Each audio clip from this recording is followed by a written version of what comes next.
नमस्ते। मेरा नाम अर्पित है और मैं देहरादून का रहने वाला हूँ। मेरी उम्र 18 साल है और मैं 12वीं कक्षा में पढ़ता हूँ। आज मैं आपको जो कहानी सुनाने जा रहा हूँ वह कोई बनी बनाई कहानी नहीं है, बल्कि मेरे साथ घटी एक सच्ची और खौफनाक घटना है।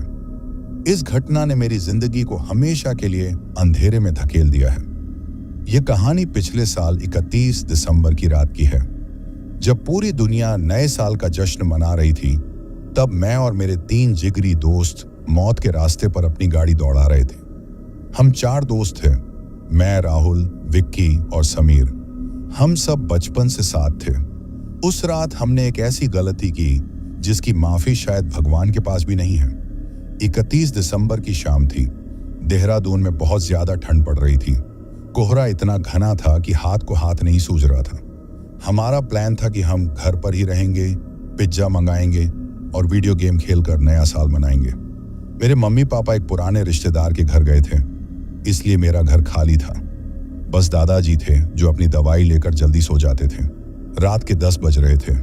हम मेरे कमरे में रजाई में बैठे बातें कर रहे थे। तभी राहुल ने कहा कि यार, हम कब तक ऐसे बच्चों की तरह घर में बैठकर नया साल मनाएंगे। हम अब बड़े हो गए हैं, हमें कुछ तूफानी करना चाहिए। विक्की थोड़ा डरपोक था। उसने कहा कि चुपचाप बैठ, बाहर पुलिस की चेकिंग होगी। लेकिन राहुल ने उसकी बात नहीं सुनी। राहुल की नजर मेरे घर के बाहर खड़ी मेरे पापा की सफेद होंडा सिटी गाड़ी पर थी। पापा उस दिन अपनी पुरानी गाड़ी लेकर गए थे और नई गाड़ी घर छोड़ गए थे। राहुल ने मेरी तरफ देखा और कहा कि अर्पित, तेरे पापा की होंडा सिटी की चाबी कहाँ है? मैंने साफ मना कर दिया। मैंने कहा कि अगर पापा को पता चला तो वो मुझे जान से मार देंगे। लेकिन राहुल ने मुझे उकसाना शुरू कर दिया। उसने कहा कि भाई, हम शहर के अंदर नहीं चलाएंगे, हम शहर से बाहर उस पुराने हाईवे पर चलेंगे जो जंगलों के बीच से जाता है। वहां कोई पुलिस नहीं होती। हम बस एक लॉन्ग ड्राइव पर जाएंगे और वापस आ जाएंगे। उसने उस हाईवे का नाम लिया जिसे हमारे शहर के लोग हॉन्टेड हाईवे या खूनी रास्ता कहते थे। वहां के बारे में बहुत सी डरावनी कहानियां मशहूर थीं। लोग कहते थे कि वहां रात में एक सफेद साड़ी वाली औरत दिखाई देती है जो लिफ्ट मांगती है, और जो गाड़ी रोकता है वह कभी वापस नहीं आता। हमने उन कहानियों को हमेशा मजाक समझा था। दोस्तों के दबाव में आकर मैंने पापा की अलमारी से चोरी छिपे गाड़ी की चाबी निकाल ली। मेरे हाथ कांप रहे थे। हम चारों चुपचाप घर से बाहर निकले। हमने गाड़ी को धक्का देकर घर से थोड़ा दूर किया ताकि इंजन की आवाज से दादाजी न जाग जाएं। फिर राहुल ड्राइविंग सीट पर बैठा, मैं बगल में और विक्की और समीर पीछे बैठ गए। गाड़ी स्टार्ट होते ही हमारा डर खत्म हो गया और हम जोश में आ गए। हमने गाने चला दिए और गाड़ी को शहर से बाहर वाले रास्ते पर डाल दिया। शहर की रोशनी पीछे छूट गई और हम अंधेरे रास्तों पर आगे बढ़ने लगे। कोहरा और भी घना हो गया था। गाड़ी की हेडलाइट की रोशनी कोहरे को काट नहीं पा रही थी। करीब आधे घंटे बाद हम उस हॉन्टेड हाईवे पर पहुंच गए। वहां एक पुराना बोर्ड लगा था जिस पर लिखा था, सावधान, दुर्घटना संभावित क्षेत्र। राहुल ने गाड़ी की स्पीड बढ़ा दी और हम उस मनहूस रास्ते पर दाखिल हो गए। सड़क के दोनों तरफ घने जंगल थे। पेड़ इतने ऊंचे थे कि उन्होंने सड़क को ऊपर से ढक लिया था, जिससे वहां बिल्कुल अंधेरा था। थोड़ी देर बाद विक्की ने कहा कि भाई, मुझे अजीब लग रहा है, यहां बहुत ज्यादा सन्नाटा है, गाड़ी वापस मोड़ लो। समीर ने उसका मजाक उड़ाया, लेकिन सच कहूं तो मुझे भी डर लग रहा था। अचानक गाड़ी के अंदर एक बहुत गंदी बदबू आने लगी, जैसे सड़ा हुआ मांस हो। बदबू इतनी तेज थी कि हमें अपनी नाक बंद करनी पड़ी। राहुल ने कहा कि शायद कोई जानवर मरा होगा। उसने गाड़ी और तेज कर दी।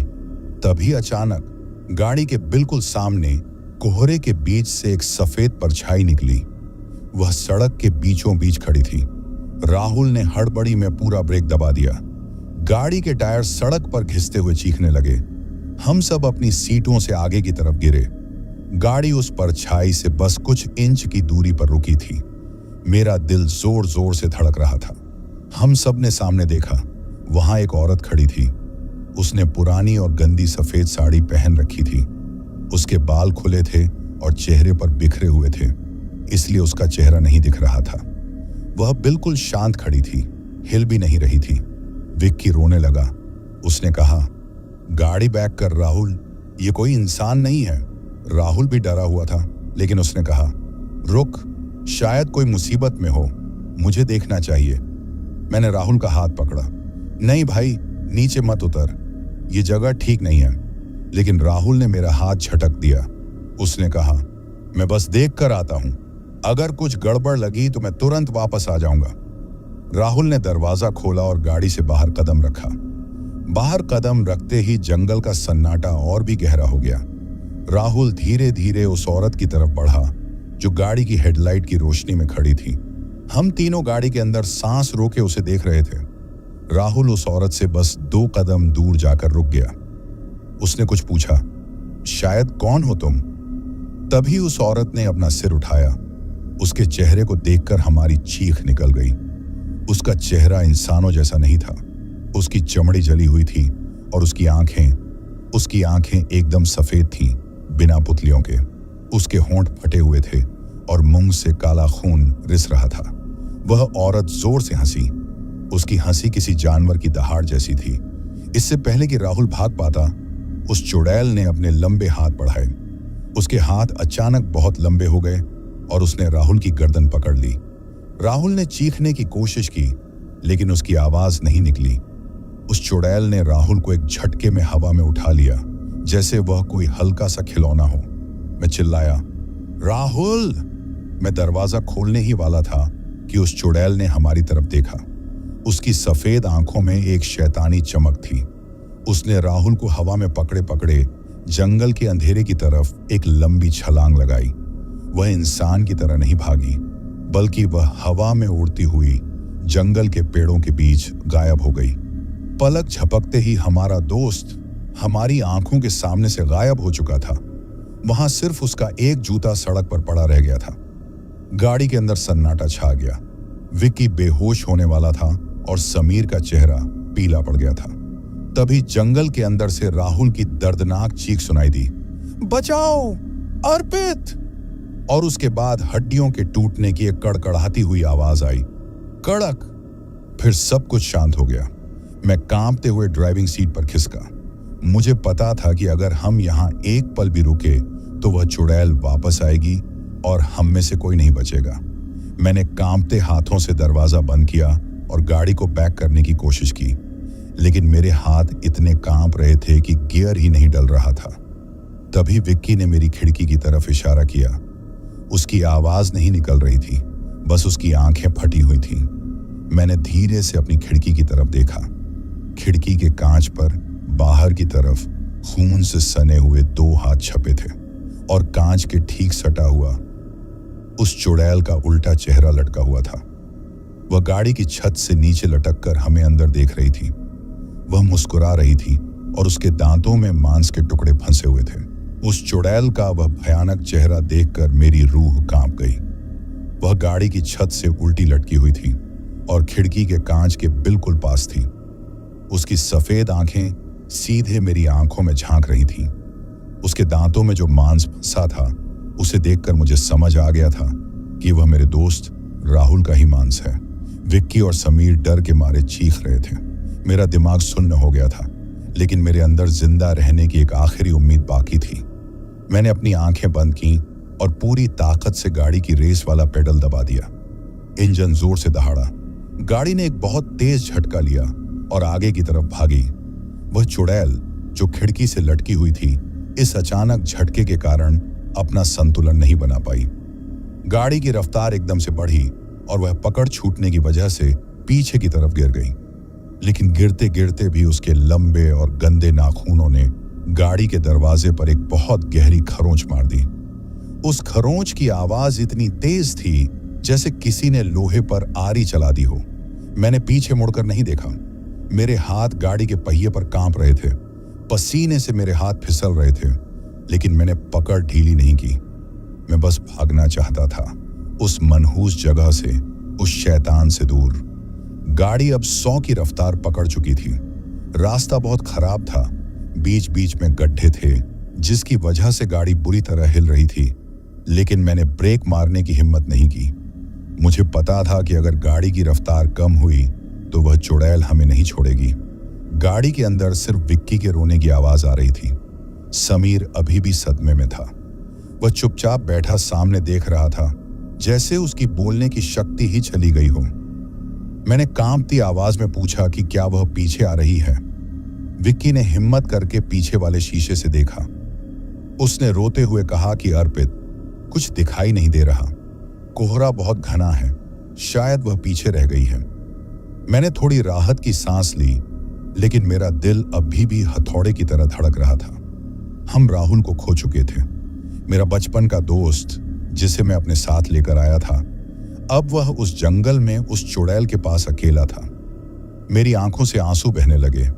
मुझे अपने आप पर बहुत गुस्सा आ रहा था।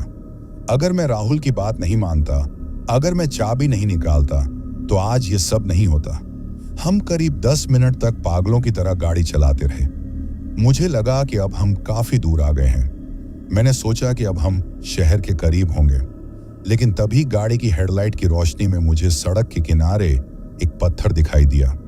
वह दूरी बताने वाला पत्थर था। उस पर जो लिखा था, उसे देखकर मेरे पैरों तले जमीन खिसक गई। उस पर लिखा था देहरादून 40 किलोमीटर। जब हमने यह सफर शुरू किया था, तब देहरादून 25 किलोमीटर दूर था। हम शहर की तरफ गाड़ी चला रहे थे और हम 100 की रफ्तार पर थे। दूरी कम होनी चाहिए थी, लेकिन दूरी बढ़ गई थी। इसका मतलब साफ था, हम आगे नहीं जा रहे थे, हम उसी जंगल में गोल गोल घूम रहे थे। वह चुड़ैल हमें जाने नहीं दे रही थी। उसने रास्ते को अपने काबू में कर लिया था। समीर ने भी वह पत्थर देख लिया था। वह चिल्लाया कि अर्पित, ये कैसे हो सकता है? हम तो शहर की तरफ जा रहे थे, रास्ता तो सीधा है। मैंने कोई जवाब नहीं दिया, मेरे पास कोई जवाब नहीं था।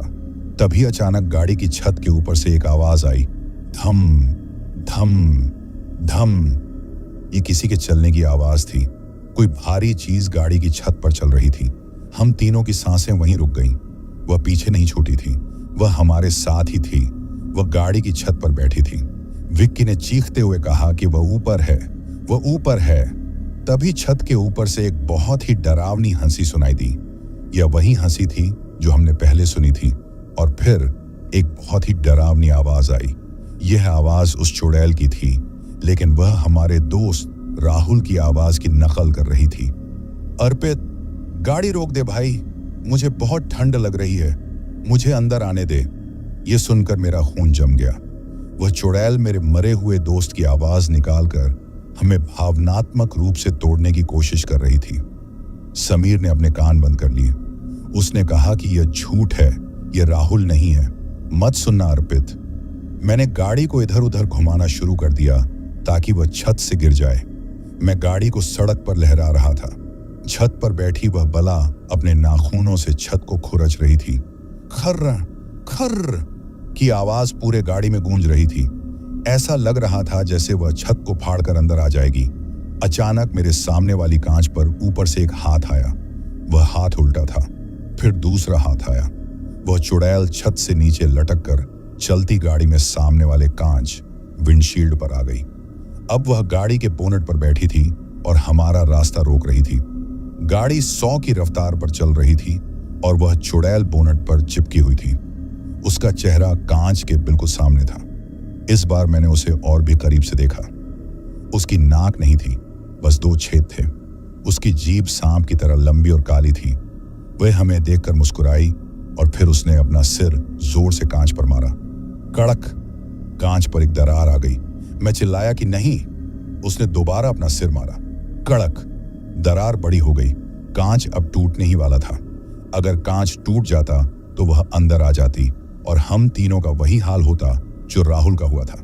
समीर ने चिल्लाकर कहा कि अर्पित, ब्रेक मार, इसे गिरा दे। मैंने समीर की बात सुनी। मैंने बिना सोचे पूरी ताकत से ब्रेक वाला पेडल दबा दिया। होंडा सिटी के टायर्स ने सड़क पर एक भयानक आवाज की। गाड़ी इतनी तेज रुकी कि हम सब अपनी सीट बेल्ट से बंधे होने के बावजूद आगे की तरफ झटके से गिरे। इस अचानक ब्रेक की वजह से बोनट पर बैठी वह चुड़ैल संभल नहीं पाई। वह एक पत्थर की तरह गाड़ी से आगे की तरफ उड़ी और सड़क पर दूर जाकर गिरी। गाड़ी रुक गई थी। इंजन बंद हो गया था। सामने सिर्फ घना कोहरा और अंधेरा था। वह चुड़ैल गाड़ी से करीब 20 फीट दूर सड़क पर पड़ी थी। वह हिल नहीं रही थी। सन्नाटा छा गया। विक्की ने धीरे से पूछा कि क्या वह मर गई। मैंने कहा कि पागल है क्या, वह पहले से ही मरी हुई है, वह बस नाटक कर रही है। मैंने जल्दी से गाड़ी चालू करने के लिए चाबी घुमाई। इंजन ने आवाज की, लेकिन चालू नहीं हुआ। मेरी धड़कनें तेज हो गईं। मैंने दोबारा चाबी घुमाई। गाड़ी चालू नहीं हो रही थी। शायद अचानक ब्रेक मारने से इंजन पर असर पड़ा था, या फिर यह उस चुड़ैल का किया धरा था। तभी सड़क पर पड़ी वो चुड़ैल हिलने लगी। हम तीनों की नजरें उसी पर टिकी थीं। वह इंसानों की तरह नहीं उठी। उसका शरीर अजीब तरीके से मुड़ा। उसकी हड्डियों के छटकने की आवाजें आ रही थीं। कट्टर कट्टर। वह पहले अपने घुटनों पर बैठी, फिर खड़ी हुई, लेकिन वह सीधी खड़ी नहीं हुई। वह अपनी कमर से पूरी तरह पीछे की ओर मुड़ गई। अब उसका सिर पीछे था और पैर आगे। वह एक उल्टे धनुष की तरह खड़ी थी। उसने अपनी गर्दन टेढ़ी की और हमें देखा, और फिर उसने दौड़ना शुरू किया। वह अपने दोनों हाथों और दोनों पैरों के बल किसी मकड़ी या जानवर की तरह सड़क पर हमारी तरफ दौड़ने लगी। उसकी रफ्तार बहुत तेज थी। चालू हो जा, चालू हो जा, मैं चीखते हुए चाबी घुमाता रहा। वह करीब आ रही थी। 20 फीट, 15 फीट, 10 फीट। उसका मुंह खुला हुआ था और वह एक भयानक चीख मार रही थी।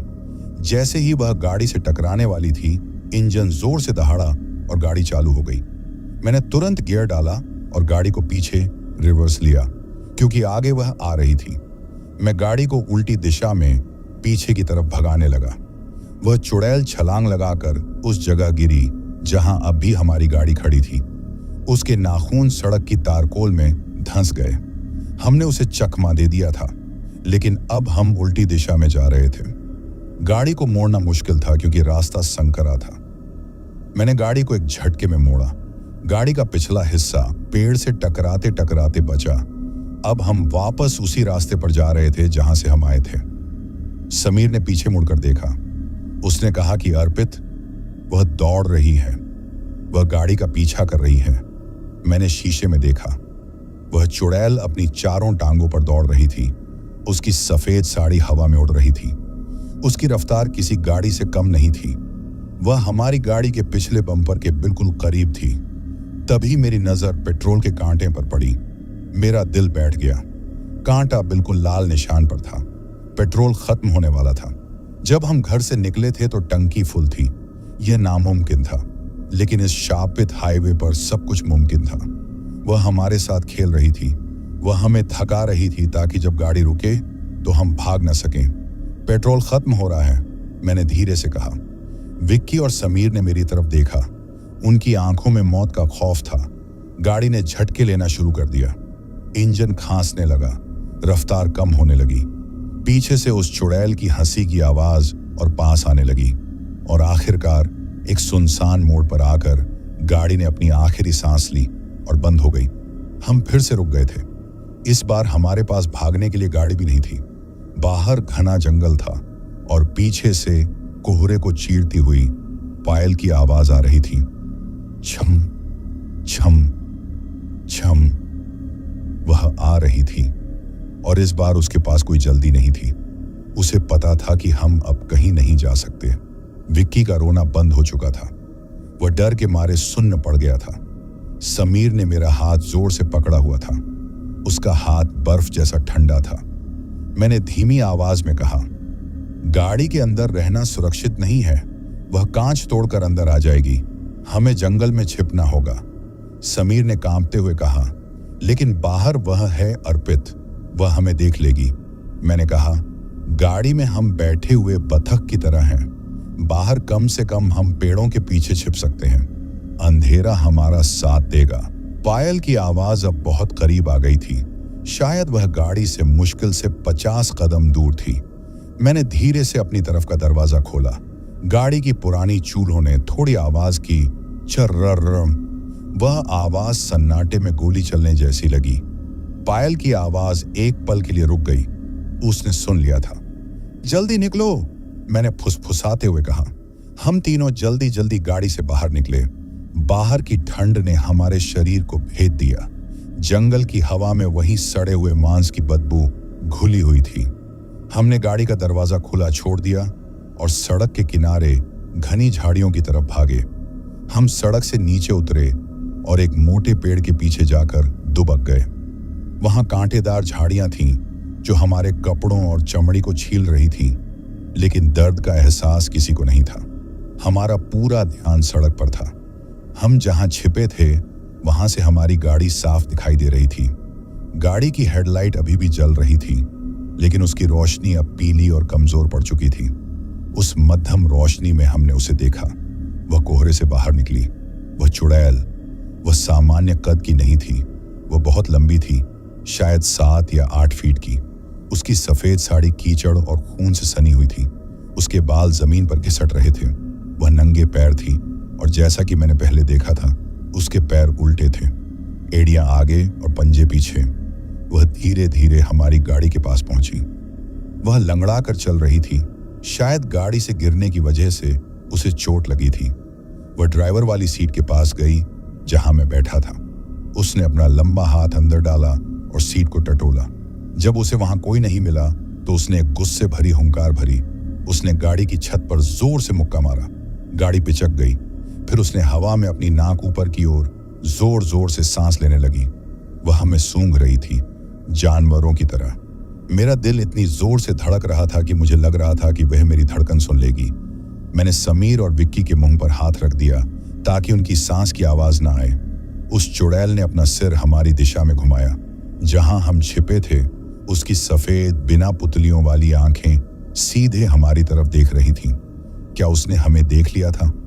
अंधेरा बहुत था, इसलिए शायद वह पक्का नहीं कर पा रही थी। तभी उसने अपना मुंह खोला। इस बार उसने कोई डरावनी आवाज नहीं निकाली। इस बार उसने एक बहुत ही मीठी और जानी पहचानी आवाज में बोला, विक्की, मेरे पास आओ। यह आवाज विक्की की मां की थी, बिल्कुल वैसी ही आवाज जैसी उसकी मां की है। विक्की बेटा, मुझे ठंड लग रही है, मुझे बचा लो। वह चुड़ैल हमारे दिमाग के साथ खेल रही थी। वह जानती थी कि हम में से सबसे कमजोर कौन है। विक्की की आंखों में एक अजीब सी चमक आ गई। वह सम्मोहित जैसा हो गया। उसने मेरा हाथ झटकने की कोशिश की। मां, विक्की बुदबुदाया। मेरी मां बुला रही है। मैंने उसे कसकर पकड़ लिया।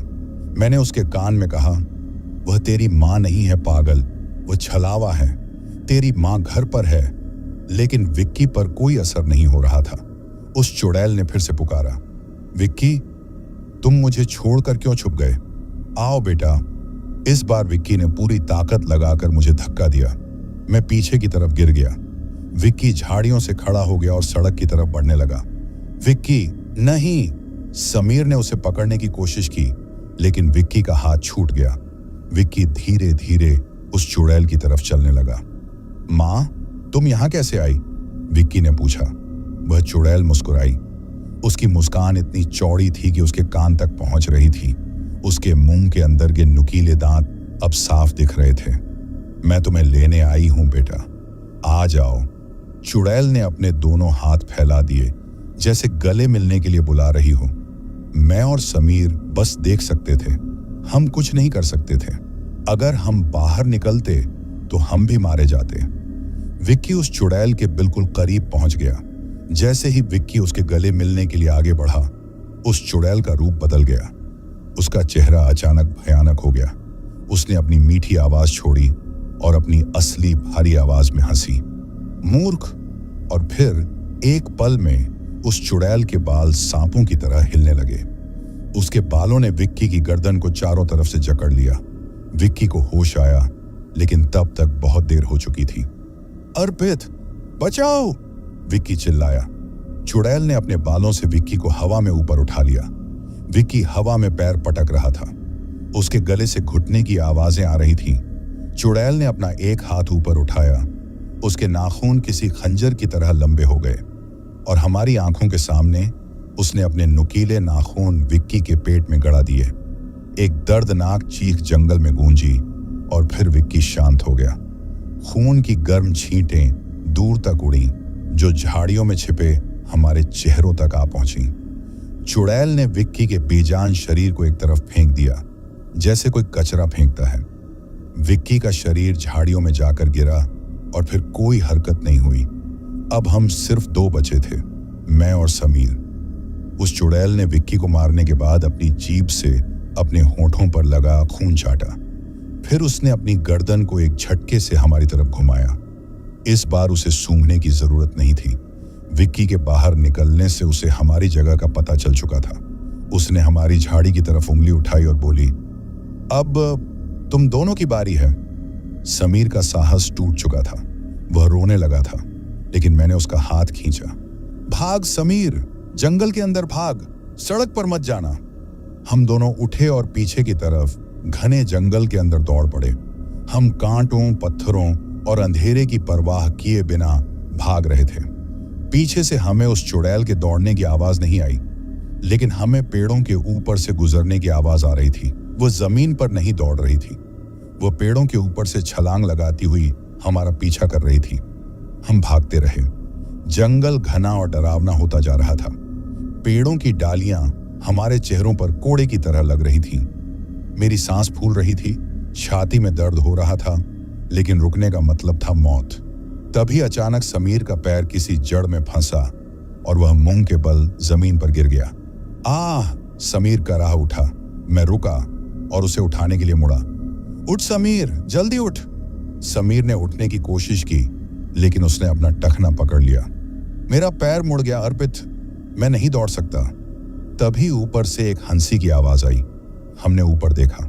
हमारे ठीक ऊपर एक विशाल पेड़ की टहनी पर वह चुड़ैल उल्टी लटकी हुई थी। उसकी सफेद साड़ी नीचे की तरफ लटक रही थी।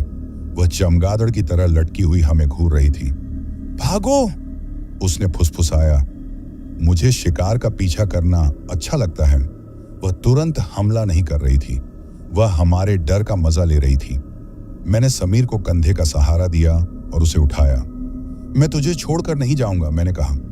हम लंगड़ाते हुए आगे बढ़े, लेकिन हम जानते थे कि हम उससे तेज नहीं भाग सकते।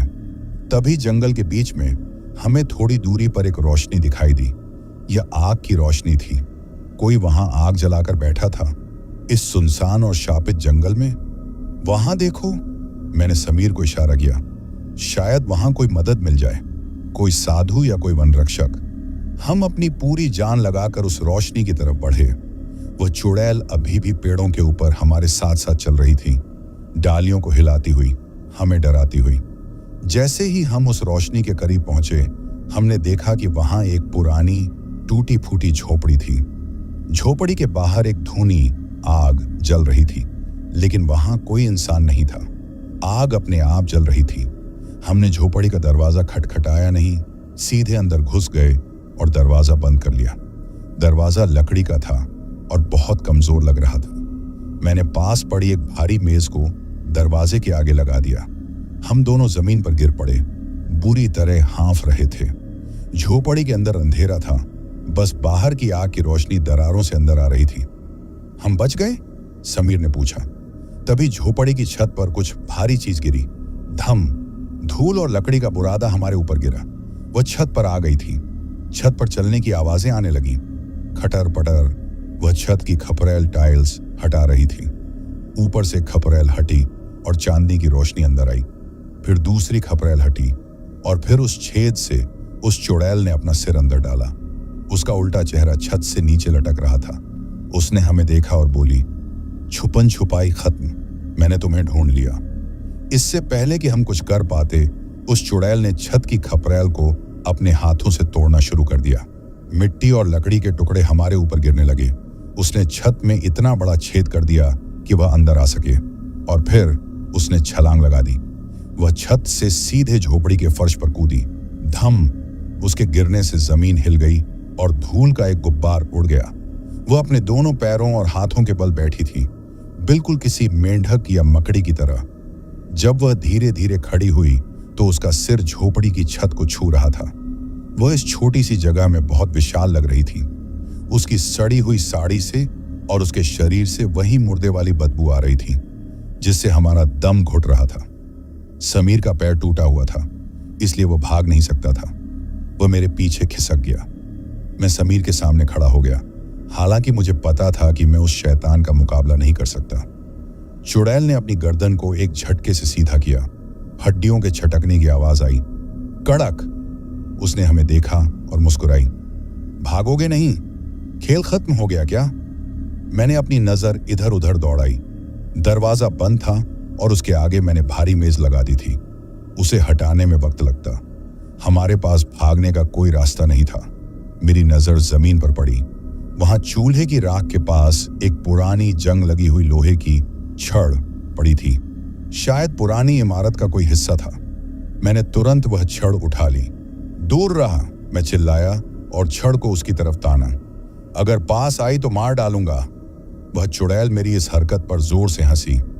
तुम्हें लगता है लोहे का यह टुकड़ा मुझे रोक पाएगा?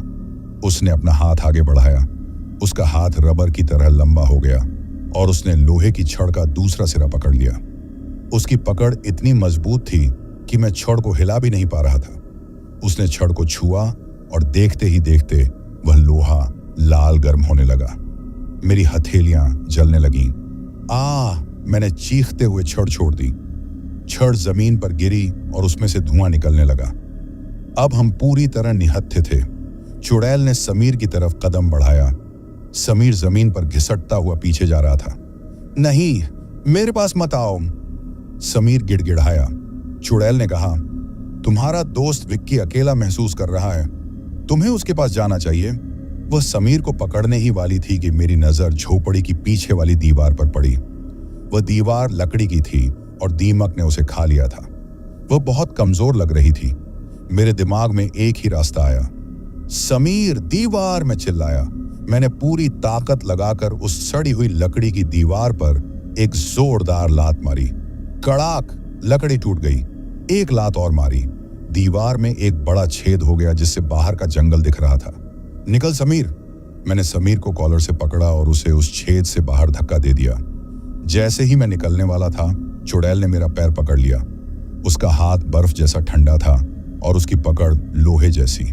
तुम कहां जा रहे हो? उसने खींचते हुए कहा। मैं जमीन पर गिर गया। वो मुझे वापस अंदर खींच रही थी। मेरे नाखून जमीन की मिट्टी को खुरच रहे थे। समीर, मुझे खींच, मैं चिल्लाया। समीर, जो बाहर गिर चुका था, उसने मेरा हाथ पकड़ा और अपनी तरफ खींचा। मैं दरवाजे और चुड़ैल के बीच फंस गया था। तभी मेरी नजर बाहर जल रही उस धूनी आग पर पड़ी। आग, बुजुर्ग कहते हैं कि बुरी शक्तियां आग से डरती हैं। मैंने जमीन पर पड़ी एक सूखी लकड़ी उठाई और समीर से कहा, छोड़ मुझे। समीर ने हाथ छोड़ा। चुड़ैल मुझे तेजी से अपनी तरफ खींच रही थी। जैसे ही उसका चेहरा मेरे पास आया, मैंने वह लकड़ी उसके चेहरे पर दे मारी। लकड़ी से उसे चोट नहीं लगी, लेकिन वह थोड़ा पीछे हटी।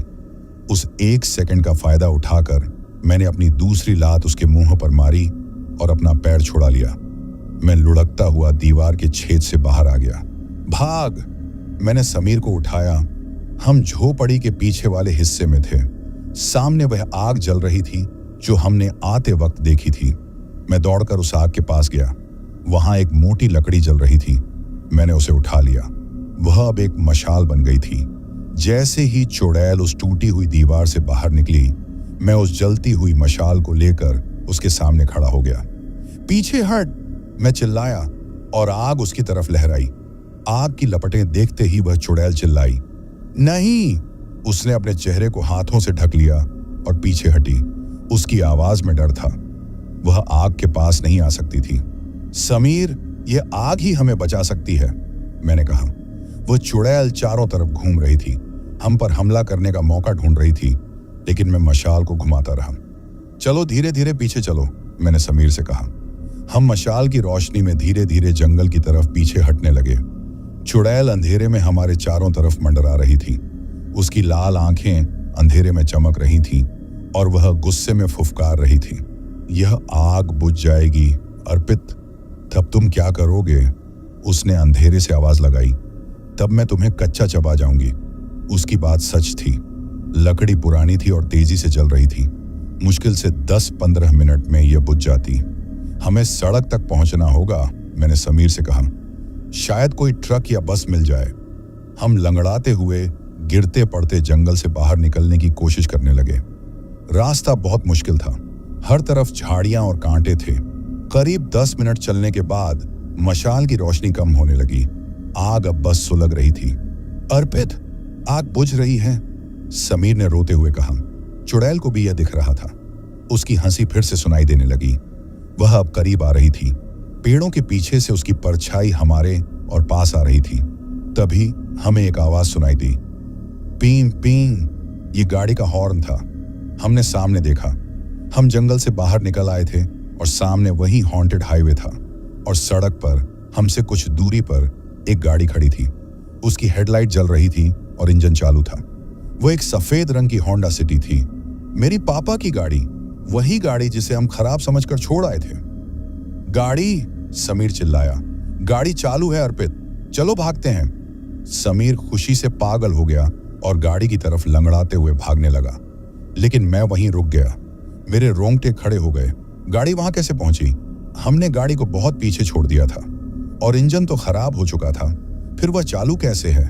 और सबसे डरावनी बात, ड्राइविंग सीट पर कोई बैठा था। समीर रुक, मैंने चिल्लाया, वहां मत जा। लेकिन समीर नहीं रुका। उसे लगा कि यह हमारी आखिरी उम्मीद है। वह गाड़ी के पास पहुंचा और दरवाजा खोला। अर्पित जल्दी आ, गाड़ी ठीक है, समीर ने अंदर बैठते हुए कहा। जैसे ही समीर अंदर बैठा, गाड़ी का दरवाजा अपने आप बंद हो गया। धड़ाम, और गाड़ी लॉक हो गई। मैं दौड़कर गाड़ी के पास पहुंचा। मैंने खिड़की पीटी। समीर बाहर निकल। समीर ने दरवाजा खोलने की कोशिश की, लेकिन वह लॉक था।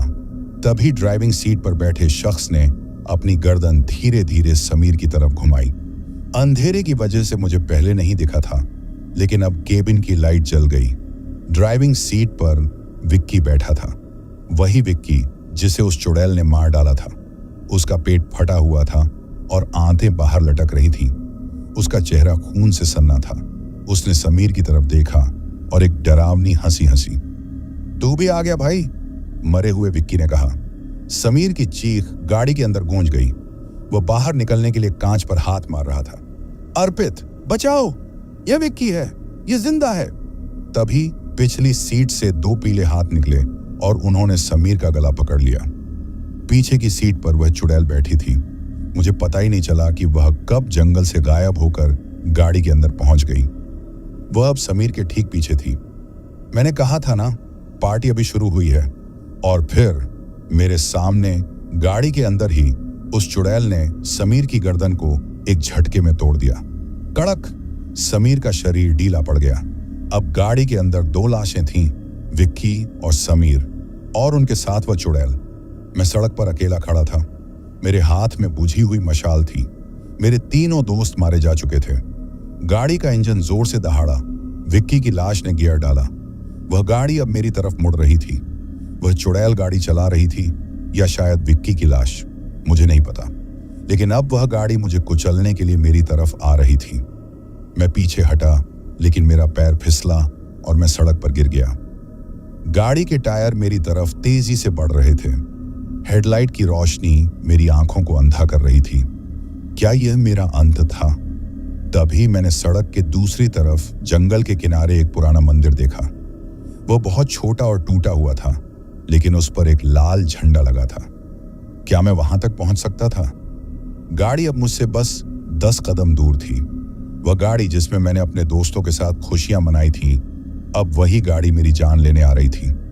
मेरे दिमाग ने काम करना बंद कर दिया था, लेकिन मेरे शरीर ने खुद को बचाने की आखिरी कोशिश की। जैसे ही गाड़ी मुझसे टकराने वाली थी, मैंने अपनी पूरी ताकत लगाकर दाईं तरफ छलांग लगा दी। मैं सड़क की बजरी पर घिसटता हुआ गिरा। मेरे हाथ और घुटने छिल गए, लेकिन मैं बच गया। गाड़ी मेरे पास से हवा के झोंके की तरह गुजरी। गाड़ी की रफ्तार इतनी तेज थी कि हवा के दबाव ने मुझे और दूर फेंक दिया। गाड़ी आगे जाकर रुकी। टायर्स के घिसने की एक बहुत तीखी आवाज आई। मैंने पलटकर देखा। गाड़ी ने यू टर्न लिया। अब उसका मुंह फिर से मेरी तरफ था। अंदर बैठे विक्की की लाश ने स्टीयरिंग घुमाया। उसके बगल में समीर की लाश बैठी थी, जिसका सिर एक तरफ लुढ़का हुआ था, और पीछे वह चुड़ैल बैठी मुस्कुरा रही थी। उसकी चमकती हुई आंखें मुझे बता रही थी कि यह खेल तब तक खत्म नहीं होगा जब तक मैं मर नहीं जाता। भाग अर्पित, मैंने खुद से कहा। मेरी नजर उस छोटे से मंदिर पर थी जो सड़क के दूसरी तरफ जंगल के किनारे था। वह मुश्किल से 50 कदम दूर था, लेकिन मेरे पैर कांप रहे थे। गाड़ी ने फिर से रफ्तार पकड़ी। इंजन की दहाड़ ने जंगल के सन्नाटे को चीर दिया। मैं उठा और लंगड़ाते हुए उस मंदिर की तरफ भागा। गाड़ी मेरे पीछे थी। इस बार वह मुझे कुचलने के लिए पूरी स्पीड में थी। मैं सड़क पार करके कच्ची जमीन पर पहुंचा। मंदिर की सीढ़ियां अब बस 10 कदम दूर थीं। पीछे से गाड़ी के बम्पर के मेरी टांगों से टकराने का डर मुझे दौड़ा रहा था। जय बजरंग बली, मैं चिल्लाया और आखिरी 5 कदम मैंने छलांग लगाकर पार किए। मैं मंदिर के चबूतरे पर मुंह के बल गिरा। उसी पल मेरे पीछे एक जोरदार धमाका हुआ। धड़ाम! मैंने पलट कर देखा। गाड़ी मंदिर के चबूतरे से बस 1 इंच दूर रुक गई थी, जैसे किसी अदृश्य दीवार ने उसे रोक दिया हो। मंदिर छोटा था, वहां कोई मूर्ति नहीं थी, बस एक सिंदूर लगा पत्थर और एक त्रिशूल था। लेकिन वह जगह पवित्र थी। वह चुड़ैल या उसकी कोई भी चीज इस दायरे के अंदर नहीं आ सकती थी। गाड़ी का इंजन अभी भी चालू था। हेडलाइट की रोशनी सीधे मेरे चेहरे पर पड़ रही थी। गाड़ी के अंदर से वह चुड़ैल मुझे घूर रही थी। वह गुस्से में थी। वह बाहर नहीं निकल सकती थी। तभी गाड़ी के दरवाजे खुले। मैं डर के मारे मंदिर के खंभे से चिपक गया। क्या वे बाहर आएंगे? नहीं, वे बाहर नहीं आए। लेकिन गाड़ी के अंदर से मेरे दोस्तों की आवाजें आने लगीं। अर्पित, बाहर आ जाओ। ये राहुल की आवाज थी। भाई, हम दर्द में हैं, हमारी मदद करो, ये विक्की बोल रहा था। तुम हमें छोड़कर कैसे बच सकते हो अर्पित? ये दोस्ती नहीं है। समीर रो रहा था। वे मुझे भावनात्मक रूप से तोड़कर बाहर बुलाना चाहते थे। मैं अपने कानों पर हाथ रखकर रोने लगा। तुम मेरे दोस्त नहीं हो, मेरे दोस्त मर चुके हैं, चले जाओ यहां से। पूरी रात वह गाड़ी वहीं खड़ी रही। इंजन चालू रहा और पूरी रात मैं अपने मरे हुए दोस्तों को उस गाड़ी में बैठे देखता रहा। कभी वे रोते, कभी वे हंसते और कभी वह चुड़ैल अपनी भयानक आवाज में चिल्लाती। वह रात मेरी जिंदगी की सबसे लंबी रात थी। ठंड से मेरा शरीर अकड़ गया था, लेकिन मैं मंदिर से नीचे उतरने की हिम्मत नहीं कर पाया। मुझे पता था कि अगर मेरा एक पैर भी नीचे गया तो वे मुझे खींच लेंगे। घंटों बीत गए। धीरे धीरे जंगल का अंधेरा कम होने लगा। आसमान में हल्का नीलापन छाने लगा। सुबह हो रही थी। जैसे ही सूरज की पहली किरण फूटी और कहीं दूर से किसी मुर्गे की बांग सुनाई दी, गाड़ी के अंदर से एक तेज चीख सुनाई दी। यह उस चुड़ैल की चीख थी। वह रोशनी बर्दाश्त नहीं कर सकती थी। अचानक गाड़ी का इंजन बंद हो गया। हेडलाइट बुझ गई और फिर मेरी आंखों के सामने गाड़ी के अंदर का नजारा बदल गया। वह चुड़ैल गायब हो गई। मैं डरते डरते उठा। क्या वे चले गए? मैंने गौर से गाड़ी के अंदर देखा। गाड़ी खाली थी। अंदर कोई नहीं था। न राहुल, न विक्की, न समीर, न कोई खून का धब्बा, न कोई लाश। गाड़ी की सीटें बिल्कुल साफ थीं, जैसे वहां कभी कोई बैठा ही नहीं था। मैं समझ नहीं पाया कि यह क्या हुआ। क्या मैं सपना देख रहा था? नहीं, मेरे शरीर पर लगे चोट के निशान और फटे हुए कपड़े बता रहे थे कि यह सब सच था। तभी सड़क पर दूर से एक ट्रक के आने की आवाज सुनाई दी। मैंने राहत की सांस ली। मैं मंदिर से नीचे उतरा और सड़क के बीचों बीच जाकर हाथ हिलाने लगा। ट्रक वाले ने मुझे देखा और ब्रेक मारा। ट्रक रुका।